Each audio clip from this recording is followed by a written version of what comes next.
Hello, hello, beautiful people. This is a new environment.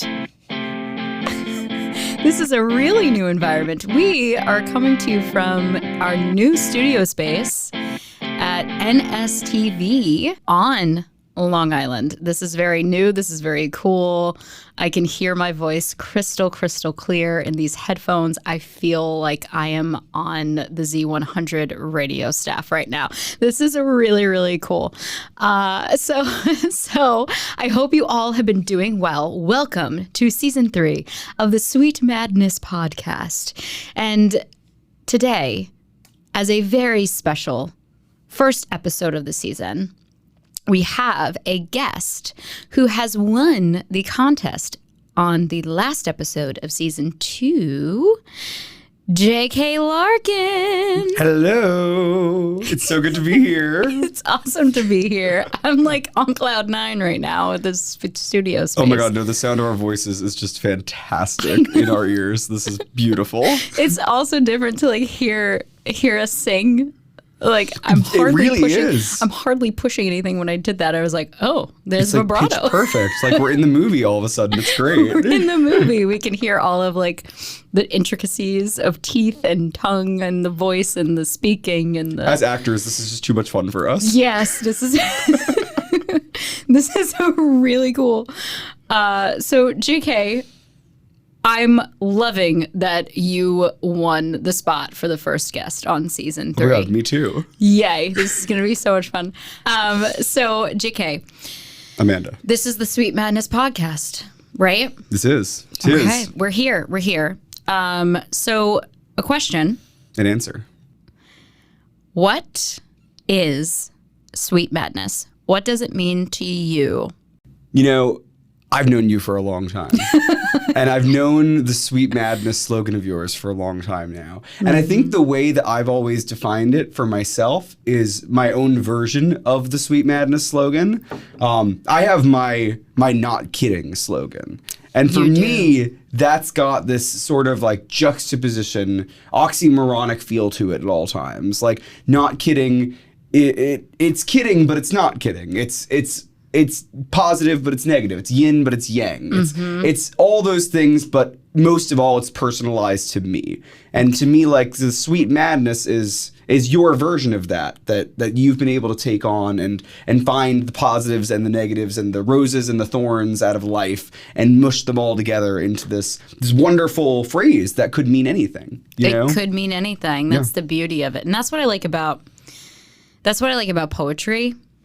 Because I mean, I am a poet. You are also a poet, so it's very cool when you can find phrases that can be something for every single person out there, and they can take on their own meaning. Because there are a lot of contemporary poems and poets that you don't know exactly what the heck they're writing about. It sounds like nonsense, but it meant something to them, and the way you interpret it. It means something to you. You have memories that you think of. You have circumstances that you think of. You have certain characteristics about yourself that you might think of. You relate to it the way that you relate to it. And I'm so psyched that can be done with Sweet Madness. I love that. So what has been the Sweet Madness of your life currently? Oh, man. Like, how full of madness, Sweet Madness, has your life been? My life has had one big through line of Sweet Madness recently, and it's all been centered around my family. My family has been my Sweet Madness. I just got back from my sister's wedding a couple weeks ago, and this wedding was in California. We're recording this from Long Island. My whole life has been in Long Island. So to have family members, crazy family members that you would never expect to make the trek all the way from New York to California and spend a week with us in this random hotel environment. You wouldn't expect that from these people. Wow. And you have this opportunity to see these people in their best forms and their worst forms while they're traveling. You get the Sweet Madness out of each and every single one of them. And really what it's brought me closer to is just gratitude in everything in life. Like seeing those Sweet Madness moments has made me feel so grateful for every single emotion that comes up in those feelings. That's beautiful. That's absolutely beautiful. And I mean, family is the epitome of sweet madness for a lot of people, especially me too. Like, I totally resonate with you on that. That's beautiful. And that's so cool that, like, you know, family members you wouldn't expect to go went. And I mean, from what I've heard, your sister's wedding was beautiful. It was wonderful. And like, I think what made it the most wonderful was really having so many people that come from so many different perspectives in our life. You know, we have aunts who never got married who wanted to come to the wedding. We have uncles who recently got over illnesses who were coming to the wedding. And people who had things going on in their own lives made the point to say, hey, we want to be a part of this family. We want to be a part of the sweet madness that is the Larkins. Right. And that's great. You know, we are very sweet and we are very mad. And it's great to see people want to be a part of that. Oh, you know? That's beautiful. That's absolutely beautiful. Have there been any other instances in your life that you felt are like full of sweet madness? Oh, man. Quote unquote. I mean, this summer in my personal life, I've got a lot of theater going on, and all of the theater I'm doing is definitely sweet madness. I'm playing Andrew Jackson in a musical, and that's crazy because he's known to be one of the worst presidents in American history.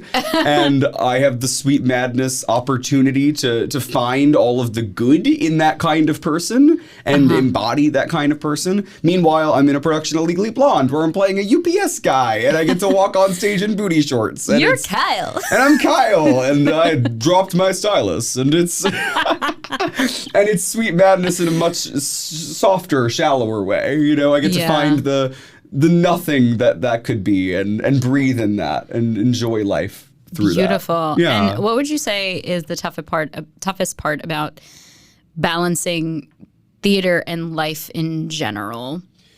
Or any other activity that you do, like your own personal, like balancing all of the activities or the things that you need to do. Now, to go even deeper, sorry, I'm not letting you answer the question right now.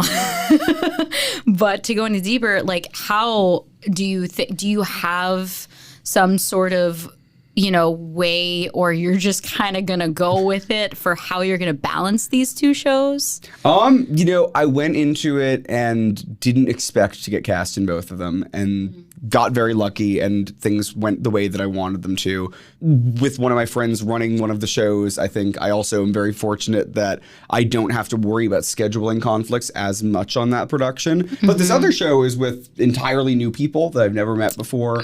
And because of that, I do have to balance what they expect of me on a very like baseline level. They have no idea who I am. They've never even seen my resume or my headshot. They just know that they need to put a lot of trust in me. And because of that, I need to like respect that level of trust that they are putting in me. I think, like, to answer your question about like juggling multiple things, like I try to put the emphasis on the things that require the most attention and work down from there. So, like, for example, with this summer, the production that my friend is running, like, I'm a little bit more laissez-faire about. And that's not great of me necessarily, but I have a full-time job in publishing that I need to be fully attentive to. I need to make money so that I could survive. And then this other production, I do need to be more attentive to it. I have a much larger part in it. And that requires me to invest a lot more of my energy, my time, my commuting into it. It's a lot further away from home, you know? Oh, okay. So just balancing the factors that go into each and everything that I do, I think is a big part of it. You and I are both people who do like a million different things at a time, and it's so stressful sometimes, but I'm not letting it stress me out this time. I've decided that. Oh, beautiful. Yeah. Beautiful. And then what are the things that you are going to do to keep it from stressing keep me it out? from like keep that statement honest? Or is, I mean, there is a difference between good stress and bad stress. Stress is needed in order to pursue what you want to do. Like, there's always that little level of stress, right? Like, that's what I would call a good stress. But then there's the stress that like totally just makes you crazy and diminishes you, and then causes you to like not take care of yourself, or causes you to like be in bed way longer than you should be and just crave sleep and crave sleep and crave sleep, or cause you not to eat or eat too much. And so it's like there's a different, I feel like I had to like clarify that. No, I hear that. Because there's a lot of people who think stress and they automatically think it's bad stress. But it's like, you need that little bit of stress and some can argue a little bit of anxiety to push you to do the things that you need to do. It's like that good pressure. I like the word pressure a lot. I think pressure a lot, too. Is like, because stress makes it sound like for those who aren't watching this, I'm jumbling my hands together and wringing them out, and it's not pretty. Whereas pressure, it's like direct. Yeah. And it's like it's like pressing a button. You want that button to be pressed. You're choosing to do that. It's got intention behind it. Yeah. You know? And that pressure is good. You want intention in your life. Right. But once the stress becomes unintentional and it starts pushing out in all directions, that's when I lose control of it every single time. Yeah. Yeah. I'm feeling a little bit of you know what? No, I'm feeling the good stress today. I have a full day planned. Like the morning was a little hazy and I chose sleep. I have been very tired for the last week. That's what happens when you wear, like I wear a lot of hats and I do a lot of things. So last week I was like, a director of a dance recital, and then like I had my full-time job, and then also like keeping up with, trying to write poetry and write everything, and I have a dramaturgy project that I'm working on. So it's very much like I felt the bad stress all of this week. And then today when I didn't have to go to work and I was like, oh my gosh, I'm going to sleep in bed for a little bit more. I slept later than I should have. But but I needed it. I needed my body to recoup before I could start this full day of recording back-to-back episodes and then going to a poetry open mic, and might hang out later with friends after that. Like, I'm trying to find the balance between work and life, and especially with my relationships, because I feel like I never paid attention to those as much or felt like I absolutely couldn't, where it sort of goes back to like what you were saying about your family. Your family made that a priority to go to your sister's wedding.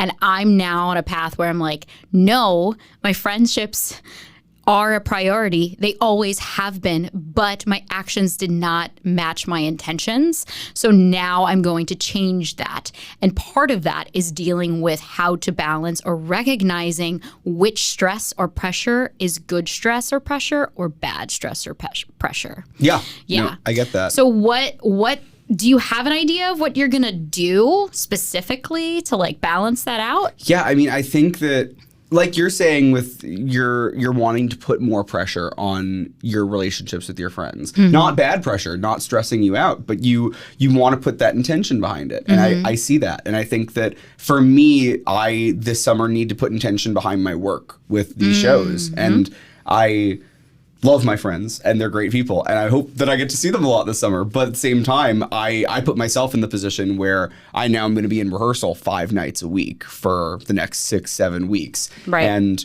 if I don't commit my time to that while I'm there and while I'm outside of there in preparation, then I'm not going to be fulfilled by the end result. Whereas my friendships are always going to be there. They're a constant in my life. So while I have this external pressure of these shows that has a time limit on it, there's an easier time managing, okay, I only have X amount of time that I have to do this thing. Then I could go right back to my friendships. Then I can go right back to my family, to my work. But at the same time, you never want to forget about the things that are keeping you balanced. And if that's family, friends, work, then that's, it's hard to find that balance. It really is. It's hard. Do you have something that you do for yourself that kind of keeps you centered? I do a lot of things to keep myself centered. As I sometimes will take too many naps. That's a good one, because my work schedule is not one that I have like fixed work on.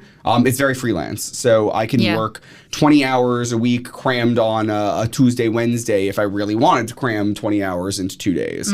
Or I could spread that 20 hours out to 5, 6, 7 days if like some big project is being released on one day or whatnot.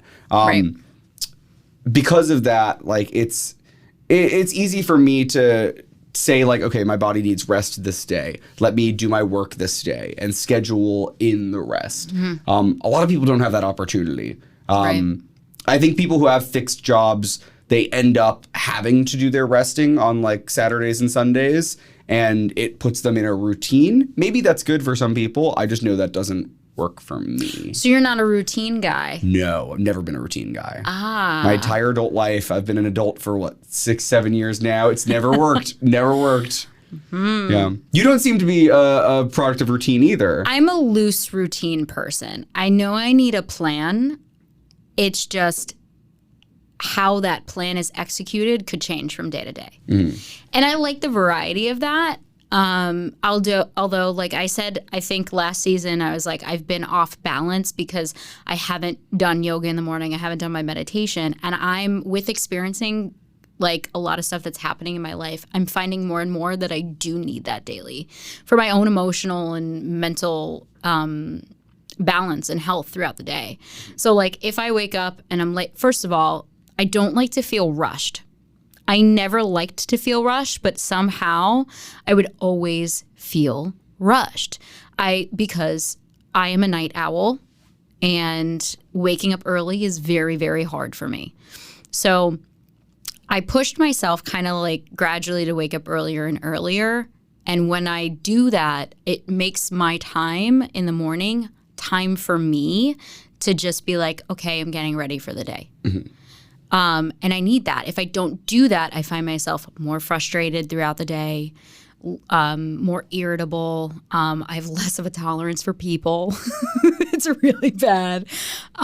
So I'm just like trying to find the sweet spot. I haven't found it yet because my life has continued to change. And that's the thing. Like life is always going to continue to change. You're not going to wait. Yeah, like there's no point in waiting for life to stay stagnant because it's just not possible. Every day is different and things pop up all the time. There might be deaths in the family. There might be a family wedding that you have to go to California for. Like there's all of these things that like we don't realize that impact us.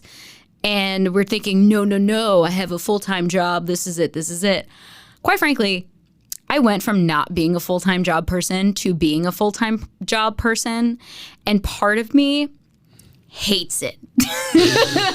Part of me hates it. I would love to be the person to just be like, okay, I'm working on podcasts these days. Oh, wow, I'm directing a show? Great, I'm directing a show. And then like going from one thing to another. I'm working on copywriting clients? Great. I'm working on a dramaturgy client? Great. Like that, I love having the faceted hat on. I love being a professional hat wearer. I do. I really love it. And I feel like the full-time job keeps me from doing that. But ironically, the full-time job that I have now has actually created some space for me to do that. Interesting. Which I did not expect at all. I did not expect that at all. And I think it probably has to do with the people that I work with. They're great people. I mean, the people you work with make or break your whole job experience. Sure, yeah, for sure. And I love working with them, and they're fun, they're considerate, they are encouraging. We all get our job done, and it's just like you need to work a booth at a music festival as a poet. Cool. We'll leave early. Of course, it's like, finding coverage and like all of that stuff. It's not like they let me do whatever the heck I want. Yeah. But like, it's cool that they're so understanding because I work in a place where we are all artists of some kind. So we have that base empathy to kind of be and base understanding to be like, you're a fellow artist. Great. You got to do what you got to do. And it's so great and rewarding. And I'm just like, I'm grateful I work here. That's you guys awesome. are awesome. That is so great. We got off topic. I went on a tangent. I apologize to everyone, and I apologize mostly to JK. Well, you were talking about juggling multiple things. And you said that your new full-time job is making room for you to be able to juggle multiple things, which I find intriguing. Yeah. it's interesting. But like your situation, this episode I thought was going to go in a completely different direction, ladies and gentlemen, or those who have yet to make up their mind. That's a quote from a musical. I expected to talk about something related to what we're talking about, but not the way that this conversation has been going. Like, I didn't expect to talk about work-life balance, but I'm loving it. I love it. I'm here for it. It's great. Yeah, so you're going to be wearing a lot of hats. You're going to be jumping from one thing to the next. Oh my God, so many hats. And like in one of the shows, I'm playing 2 parts too. So it's really just like so many. And I'm always wearing so many hats. You know, I work for my mom's company. I do probably 1 or 2 productions at a time most of the year. I think really just in the last 4 or 5 months, I took a little bit of a step back from a lot of life. Yeah. And that was giving me... You know, at the time, I think I was viewing it as, I'm depressed, I'm not happy with life. But it gave me a lot of opportunity to reflect. And having that opportunity to reflect has given me, like, a new sense of purpose, like a new motivation to find the places to put the pressure on in life. Taking that pressure off, I mean, like, has helped me find where to put the pressure. That's great. Yeah. I'm a big advocate of that, like taking the time to figure it out. And realizing what is the good pressure, what is the bad pressure. What is the good pressure, yeah. Yeah. I mean, you know, I had to do a big change for many reasons and take a step back from things that I've always done. And it's scary. Was it scary for you to do that? You know, I think it was not a choice that I made. I think life kind of chose for me, like, you're tired. You need to take a break. Yeah. And that's great. You know, I had wonderful friends like yourself who were saying, like, hey, JK, you probably need to take a break. And I wasn't listening for a long time. And eventually life caught up with me. And I could not possibly be where I am now had I not forcibly taken that time. Yeah. Yeah. Yeah, life does it for you sometimes. And that too, like I mean, it happened to me in very scary ways. It can happen in very scary ways, but I'm happy that it didn't. Did it happen in a scary way? You know, or was it kind of just like, all right, yeah, this needs to happen? I think, like, when it comes to rest, unfortunately, it's scary that you need something so much in life. I'm terrified of resting. I've always been terrified of resting. And this is a very weird tangent that I'll go on real quick. Please do. I was a kid, 5 or 6 years old, the first time I pulled an all-nighter. I remember sneaking downstairs to the living room and watching the whole box set of the Harry Potter movies. And for whatever reason, at that young of an age, I really didn't want to sleep. It's like sleep was a thing that was going to take time away from the life that I could be living. And that's a fear that I've lived with for a long time, that I'm wasting the time that I could be having. And so I drive myself manic so often, pull all-nighters, reading books, doing little projects, making crafts. And none of it is preparing me for the next day. None of it is preparing me for the greater body of what my life could have in store. All it's doing is making the most of the absolute present moment, and that absolute present moment sometimes requires rest, sometimes doesn't require anything at all. Wow. Yeah. So way to seize the day, but also neglect the rest that you need to seize the next day. Exactly. You have to seize the next day while you're seizing today. And part of seizing today is resting in order to seize the next day. Wow. Yeah. Newsies doesn't tell you that part. No, Newsies does not tell you that part. They sing and they dance and they do all the cool stuff, but they do not tell you that. Wow. I like that. The next day. I'm pondering this. I like it. But it's funny you say that you, at a young age, like, you didn't want to go to sleep. Yeah. I was the same exact way. I love that. Except my Harry Potter box set was Nick at Night. And I was up No joke.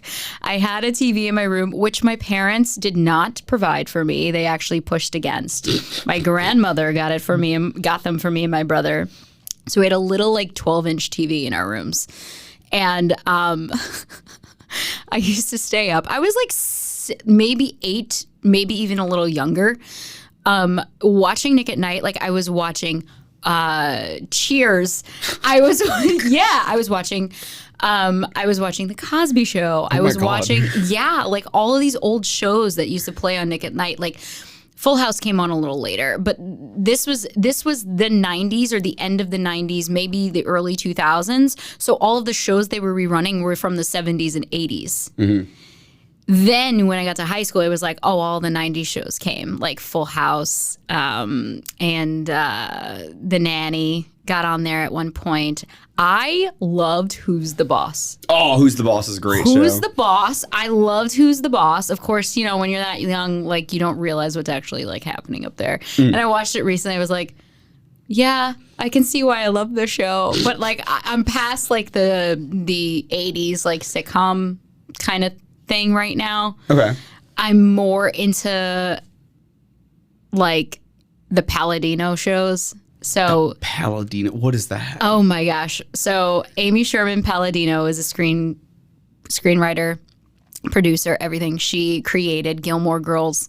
She created Bunheads. Okay. She created The Marvelous Mrs. Maisel. Oh, yeah. Great. Like I am so just like obsessed with.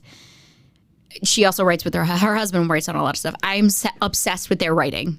Like I am sitting there and I'm studying their writing. Oh, she's fantastic. Gilmore Girls was like my childhood. Gosh, it was great. Goodness gracious. These pages of dialogue they must have had to learn were crazy.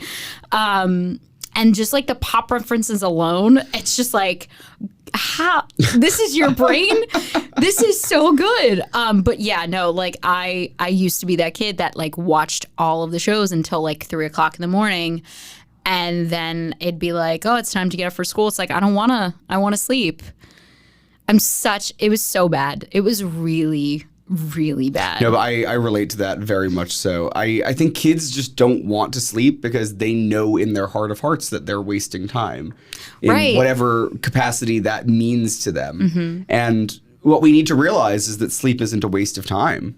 Right. You know? Yeah. Plus, it's like when you're a kid and like your parents have like guests over or like extended family is over. And they're like, it's like 7:30 or like 8 o'clock. And it's like, oh, it's time for bed. And you're like, I don't want to go to bed. I want to stay up and talk to Uncle Frankie. And like your bedtime was 7:30 or 8 o'clock? I'm talking like real young. Oh, my parents must have been bad parents. I never had a 7:30 oh, bedtime. God, no. We had a bedtime. And then like you lay in bed trying to fall asleep, but there's no success with that. And you're hearing laughs. You're hearing everybody have a good time and you just want to be a part of it. I think that was probably, I had a very full house, no pun intended. I had a very full, I had a very full house when I was a kid. Like, I grew up in a house with not only my parents and my brother, but my grandparents live with us, and so did my uncle. And then my dad's side of the family was over a lot. And my dad has 3 brothers. So, and then like cousins were over, like other people were over. My grandmother's friends were over all the time. And I just had this sense of like, I do not want to miss out on anything. Mm-hmm. I want to stay up. I want to be with the adults. I don't want to be a kid. I didn't want to be a kid. When I was a kid, I hated being a kid. I remember this vivid memory. I don't know if you have one of these, if it's relatable, but I have this vivid memory and I was getting ready for dance class and I was in the bathroom and trying to get like on my tights and leotard after I tinkled. And, and I just remember, I think my birth, it was June probably, because I was like, oh, only a month until I'm 10. That means only 10 more years until I'm 20. And I would count to when I would be on my way to being an adult because I just always wanted to be one. Suffice to say, now it's like, do I want to be an adult? There's so much responsibility. There's so much financial stuff that you have to worry about. There's just other things. I mean, thank goodness I don't have a family of my own right now, because I would be like, I don't know what I would do. There's just so much stuff In this happening. economy, absolutely not. This economy, in this world, like I don't know how I would act, and how I would tackle everything. Do I enjoy the independence and the freedom of being an adult? Abso-freaking-lutely. Oh, of course. Of course. Yeah, but like... It's the only good thing about it. Right, exactly. I love being able to go out with friends at 10 o'clock at night. Yeah. If I'm awake. But then affording it and... That's a different story. Getting the rest for work at 9 a.m. the next day. Having to do all that on your own. Because back in the day, like you said, parents would put you to bed. You wouldn't have to worry about that kind of stuff for yourself, Right. It's so interesting that you grew up in such a full house and wanted to be a part of all of that. Because as much as I have a big family, I never had people over growing up. And so my house was always really empty. And I think on the converse, whenever I was out at other people's houses, I would be like, oh, I really want to stay here. I really want to stay here. And I'd end up like sleeping over at everyone's house or like staying over at my cousin's all the time. And that was like a way that I guess like a way that I combated sleep growing up a little bit. Yeah. I found myself wanting to stay up with other people and to be around other people as much as I could. So I get that. I definitely relate to that. Yeah. Man, being a kid, work-life balance. Do you have anything new happening in your work? Oh my life? gosh. Not to ask you about work life. No, hey, I'm here for it.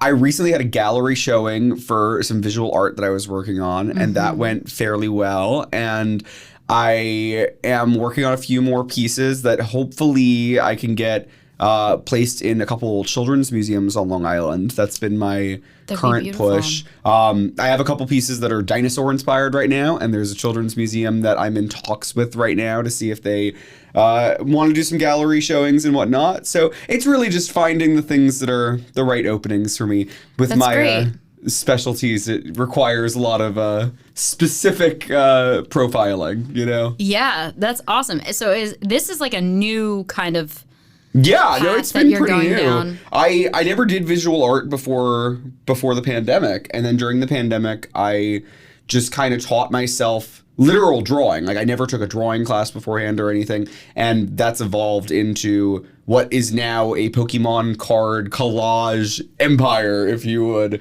and me cutting up many thousands of Pokemon cards and turning them into pictures of whatever you could possibly imagine. I've seen some pieces. They're really cool. I appreciate that. I think there's like a hamburger one or a pizza one. Oh yeah, I've got a whole food really industry. Cool. I got flowers. I got landscapes. And yeah, right now I'm working on things that could hopefully get distributed a little bit more easily.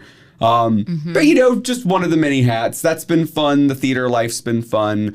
Working at home has been fun. We just got a couple new anthologies out, as we always do. I'm working on a new anthology series that I'll put out there called Anthologies for the World. And that's like really like anyone with any hat in the world could possibly submit. We have poets, we have essayists, we have prose writers, short story writers, and literally each title is just a different color. And the whole idea of it is that across the world, everyone is going to have their own idea as to what like green might mean. Green could mean like environmental consciousness. It could mean jealousy. It could mean disgust. It could mean so many different things. So, what could it be to you? The world is your oyster. Yeah. That is a beautiful sentiment. I really like that you're not only like even with your hats that you wear, you're exploring yourself, but you're also like saying like, hey, there are different things and different perspectives that everybody has, including when it comes to your work.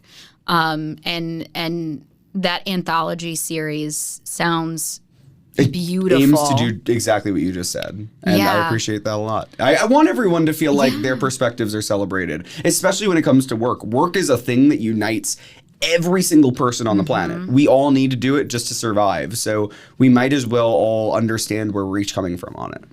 I love that. I love the open-mindedness. I love the freedom of it and just taking everybody in the world and putting them into a book where you can literally go from culture to culture or perspective to perspective. It's beautiful. Thank you. It's beautiful. You're making the world smaller. We're doing our best. It's awesome. I love that. One word at a time. Beautiful. I might submit to that. I don't know what I'll submit, but You should. We've got blue and red coming up next. So blue and red. Blue and red. And then I after got you that, on black red. and white. Yeah, hey, I think red is the next one. So I got you on red. we appreciate it. Red's the fave. Red's one of my favorite colors. We love it. Red is our company's favorite color as well. Yes. Very much so. Very much so. And your house. And our house. And our car. And your car. And our car. And our other car. Realizing all the red you have in your life. So much red. Yeah. My mother is the queen of red. I'm turning into your mother. That's okay. She's been on the podcast before. Yes. Hello, Stephanie. How are you? We love you, Mom. Great. Oh man, that's amazing. Do you have any other things you want to mention before we close out this episode? Because man. yeah. Well, I guess like just on the front of work, I'll just leave everyone with a little bit of advice. Like find the things that you feel good about. You know, like when it comes to work, there's so many things like that could feel exploitative, that could feel burdensome, that could feel like they're weighing on your soul. And when you're working to survive, and that means that your soul needs to survive on the other end too. Yes. So if you are letting yourself do jobs that feel like at the end of the day you come home and you're not yourself anymore, and you're not sustained anymore, like that's not the point. That's completely missing the point. You need to survive through this stuff. So look for the things that you like. Not all of us are going to be passionate per se about every single part of our jobs, but there are jobs for everyone where you don't feel actively weighed down by it, like good pressure and bad pressure. Right. You know? And finding the sweet nuggets to like bring yourself to be healthy, like a healthy version of yourself, because sure.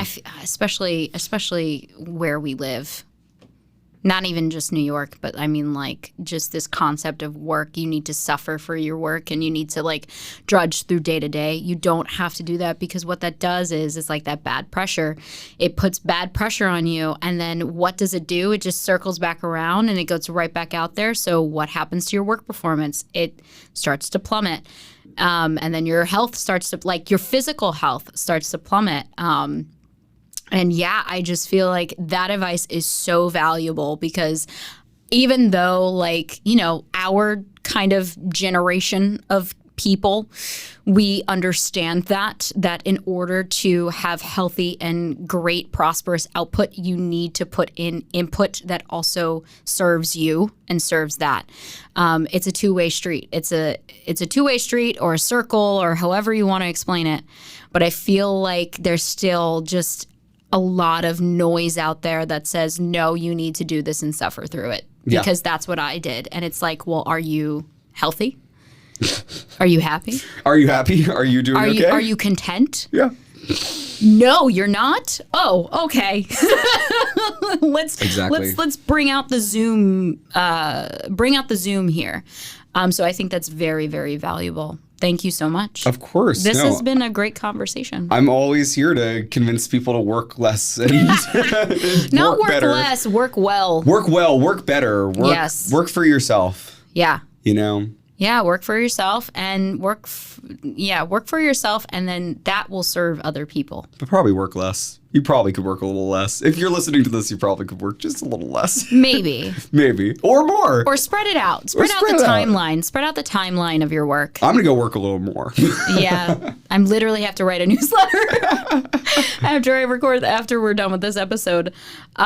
So guys, I thank you for listening for the first episode of season 3. Woo. This has been lovely. Thank you, J.K. Larkin. Thank you, Amanda Montoni. You're welcome. And do you have any like last nuggets of wisdom to bestow upon our listeners and our watchers? You could follow me on Instagram at JK's Not Kidding. Yeah, be yourself. Be true to you. It's Pride Month. Go out there and hug a baby. I don't know. You know, don't hug a random baby. Ask first. But, you know, pet a puppy. Do something nice for yourself today. That's what it's all about. Be true to you. This is coming out not on Pride Month. Okay. But every month is Pride Month. The sentiment is always there. Exactly. Absolutely. Thank you guys so much. If you liked what you heard, make sure to subscribe to the Sweet Madness podcast. And if you have a question for me or JK or any comments about this episode, feel free to comment on the episodes itself. Or you can always DM me at amanda.montoni on Instagram, or there's a lot of ors here, guys. Or you can email me at amanda@amandamontoni.com. And I thank you guys so much and hope to hear from you soon. Yay! Bye-bye.